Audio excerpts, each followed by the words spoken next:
Percy, you are a vet and an avian vet, and you have been involved with the vulture story probably since the beginning, having watched the demise of them. So have you always been interested in vultures?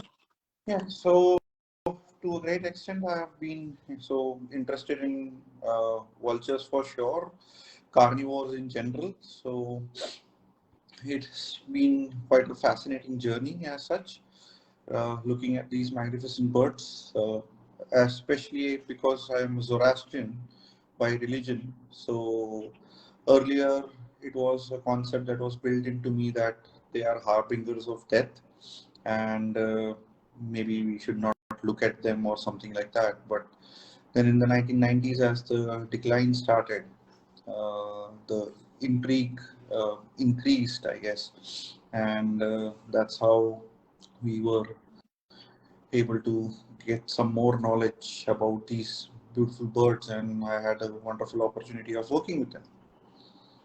So you and I met in Nepal at a recent meeting of the consortium for SAVE Asian Vultures from Extinction, and we went to the release of the last Nepalese captive bred and captive reared vultures. Though I did notice that 4 of them didn't want to come out of the enclosure, but they brought out a carcass of meat, and some of the ones that already had been released and some of the wild ones were already hopping around. And they looked like a bunch of kind of 4- and 5-year-olds squabbling with each other and wanting to get at the carcass. And then there was a juvenile white rump vulture that took off a piece and ran off with it. Oh no, sorry, it was one of the big griffin vultures, and then the juvenile white-backed vulture, who is about half the griffin vulture's size, is quite small in comparison, was being really cheeky and trying to pull this tiny piece off the big griffin vulture. And it was just really, really amusing. And I think it was Campbell, and you were standing next to me telling me about the different characters of all these different birds. So I completely fell in love with them. And you mentioned just now about the fact they have a really bad reputation. So how do you engage people? Because I know you do that quite a lot. And how do you get them to change their opinion of what are actually incredible birds? So the point is, I think ignorance is bliss of sorts. And second thing is that when we are not aware of some of the characteristics of the birds or the animals, we are frightened of them. And yeah, so my attempt is basically to try and explain what these birds are and what these birds do to the environment and how they help keep the environment clean and healthy, and try and portray the fascination that I have about these birds too, and pass it on to the younger and the common people. So that's the most important thing, I guess, that we do. Yeah. When you've sent us a lovely picture of you with a vulture in rehab, and Yes. definitely you're looking at each other. It definitely looks like there's some kind of connection there. So are they? I noticed this when working with parrots. That's some of the larger species of parrots, that they're really individuals, and you can almost begin to get a relationship between them. I know they're just asking for food from us, but did you find when you're working with the rehabilitated ones that these different individual characters really come through? Yeah, so they definitely come through for sure, and means we cannot generalize birds all, put them in one basket. That's what I think we have learned from tigers and leopards and extensive studies that have been done on them, that each animal has its own individuality. And so this particular individual, when it came to the hospital in Mumbai, at the time I was working there as an assistant professor and I was looking after it. So what happened was, it came in a completely comatose sort of a situation, and it was very ill. It could not even lift its head, and we happened to nurse it back to good health, and then it started hopping around and even attacking people. But for some reason, it sort of recognized me or whatever, I don't know. And it would not attack me, means it would not allow me to pet it or something, which I, of course, did not want to. But if I were at a slight distance, or I would get closer to it as compared to other people, it would be comfortable with that. So I think that is the beauty of these birds.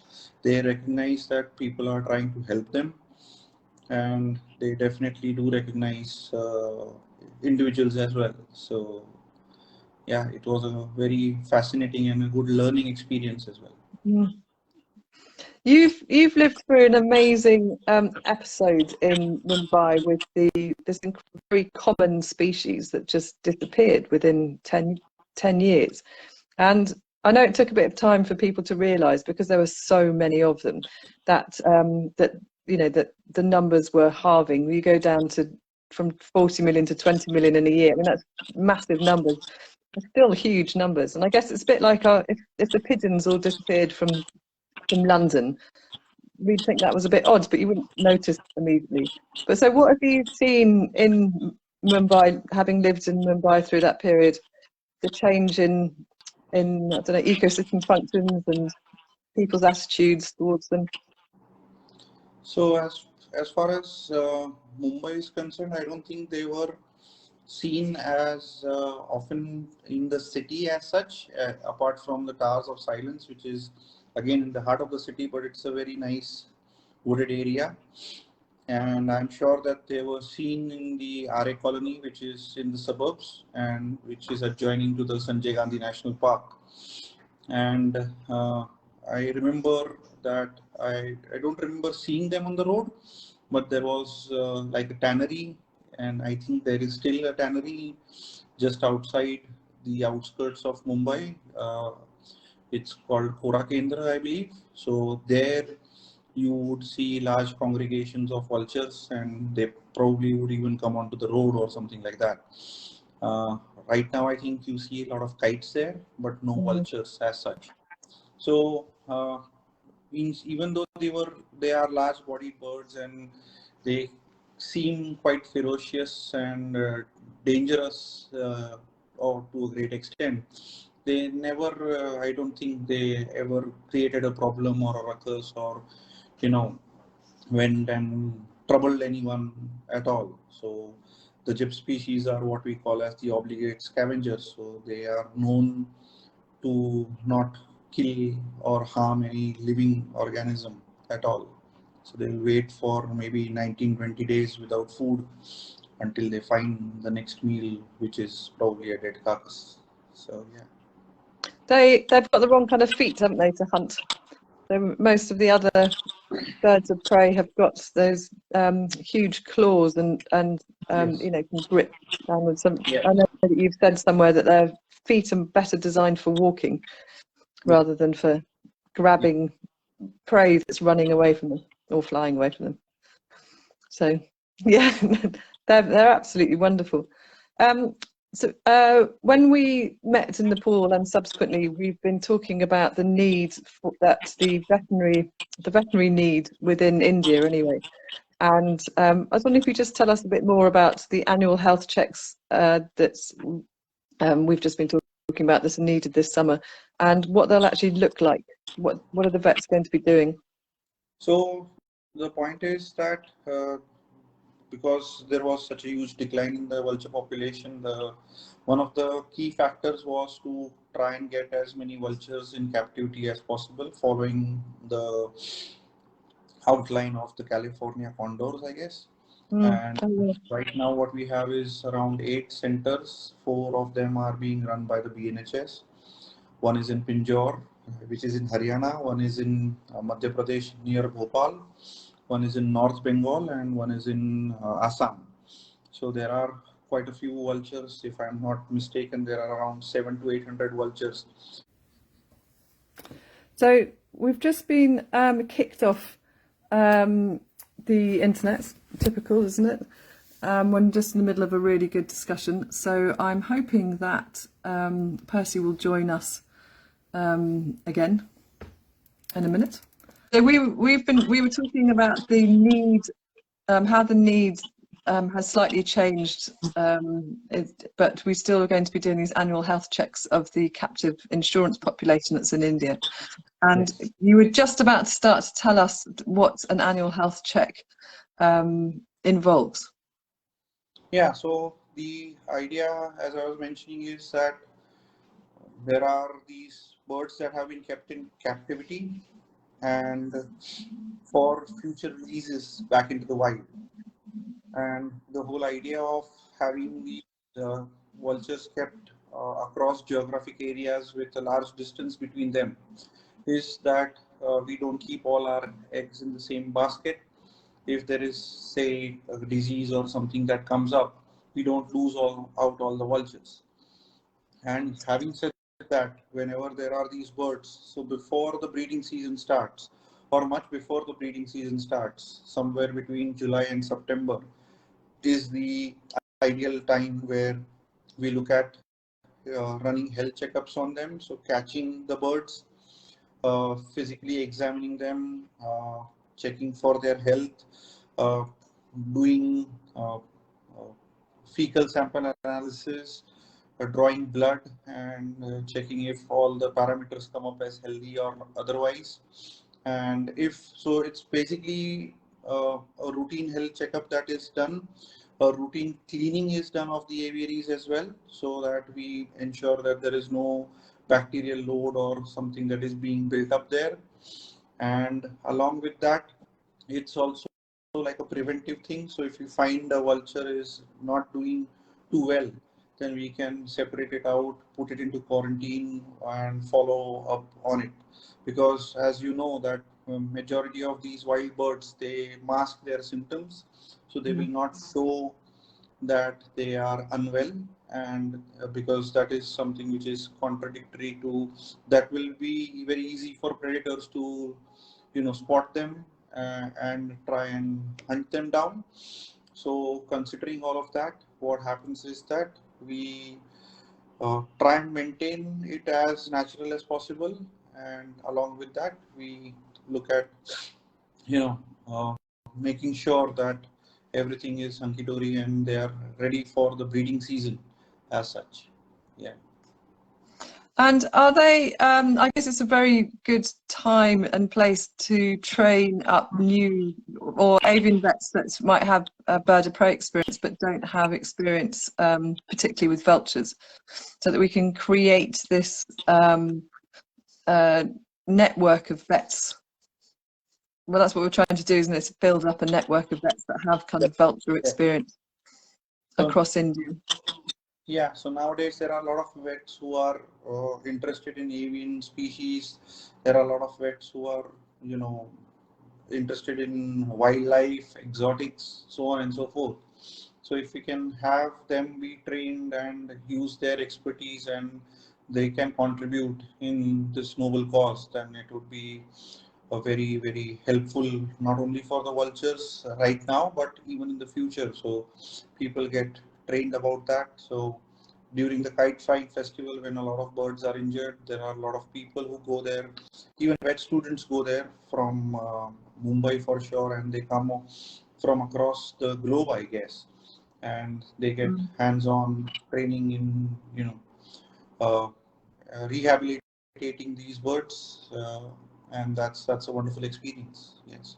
That is, so our paths have crossed unbeknownst to us in professionally in previous times, because you've worked for the Jivdaya Charitable Trust, and we've had vets there, and now we're working with Raptor in Jaipur to provide that avian medicine training for birds that are have been caught up in the kite festival. And when we started at Jivdaya, there were vultures locally to Ahmedabad, and now I don't think, well, I think the last one that they saw was quite a long time ago. They're just demised while we were there. That was really quite tragic. So it's really nice to be able to match up some of the experiences and the other partners that WVI is involved with in within India for the greater good of the vultures, which is fabulous. We've had one question, which is what has the vultures got any predators? No. So as much as I know, they do not have any natural predator as such. I don't think that there is any. So maybe again in India there has not been any research or studies done on the vultures, and means earlier when they were abundant, even if they saw less than 5 vultures, the biologists would not count them. So Yeah, those are totally like our pigeons or yes. grey squirrels that nobody notices, bats and islands and everyone else. Which just shows we need to be much more careful about species. Yeah, but again, when we talk about vultures, they pair for life, they are monogamous, and they take care of, so both the male and the female take care of the incubation of the egg as well as the young one. So it's a very long lasted commitment that they have. So the incubation period is somewhere around 56 to 60 days, and then once the bird hatches out from the egg and fledges, that's another 100 to 105 days. So it's nearly 165 days that the birds are taking care of this.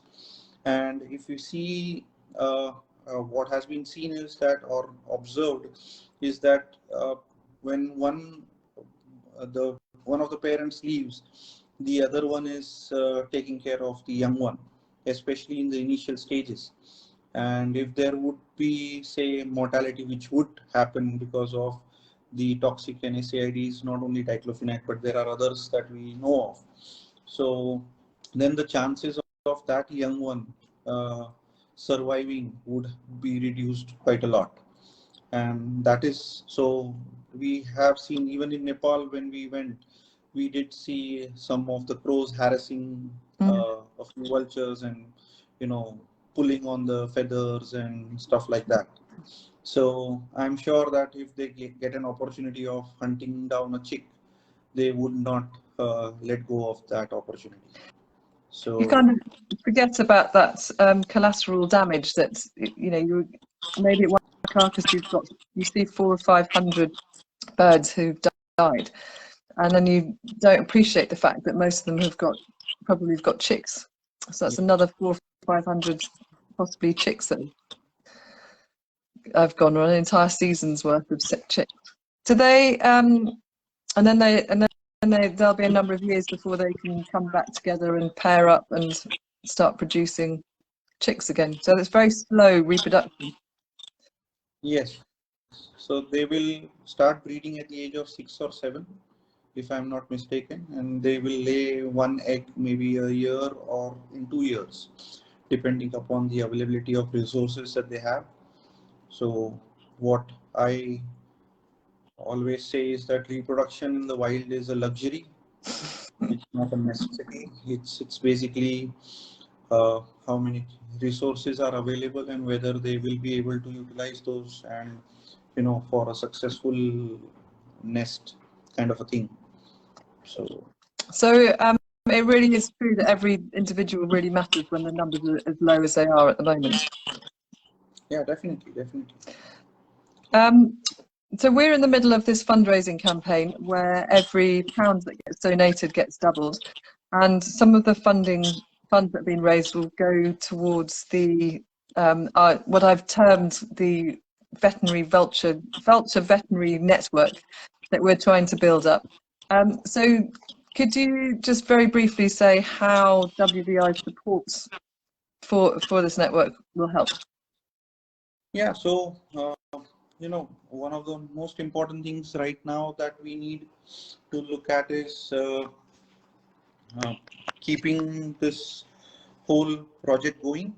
So there are a lot of costs involved apart from veterinary care. So number one is feeding these magnificent birds. They eat quite a lot.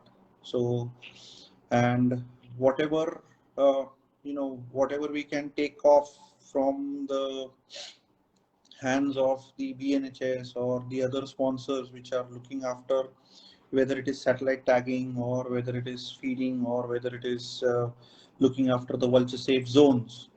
And if we are able to, give a small contribution towards this, which will actually help the birds in a very large way, and they will be, not only survive, but we will also learn a lot from this whole venture. So collecting blood, so it's not only contribution to a particular bird or a group of birds, but it's contribution to science as well. So that is the larger picture that we are looking at over here when we are looking at the annual health checkup per se. So I'm sure that there would be people who would be interested in contributing in that way. And yeah, I remember the RSPB a few years ago, or maybe a decade ago or something. They reached out to their members. They had 1 million members, and each of them paid £1. So Goes a very long way. yeah, so it's all about not how much. It's about, we have 8 billion people on the planet, and I'm sure that all of them can contribute in their own small or large way, Absolutely.